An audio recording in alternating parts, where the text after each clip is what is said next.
Koalicija 44 lokalne nevladine organizacije iz Srbije zajedno sa Fondom za otvoreno društvo pokrenula je akciju pod nazivom Srbija u Evropskoj uniji, šta od toga imam ja, šta od toga ima moj grad, čija je suština približavanje Srbije Evropskoj uniji.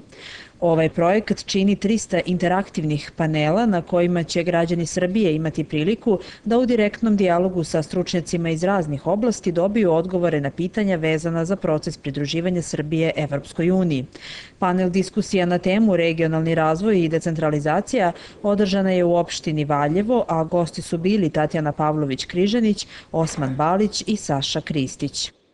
Valjevo i građani, dakle, Valjeva zajedno sa svojom lokalnom samoupravom, dakle, moraju da krenu u te praktične programe razvoja sopstvenog grada zajedno sa regionom, jer Valjevo jeste ipak regionalni centar i potrebno je da okupi sve opštine i lokalne samouprave koje imaju interesa da taj regionalni ekonomski razvoj podignu na veći nivo, a ono što konkretno, dakle, taj region može da ima, dakle, region Kolubare, to su ti predpristupni fondovi Evropske unije koji, moram da vam kažem, u prošloj godini nisu iskorišćeni zbog toga što nismo dobro organizovani.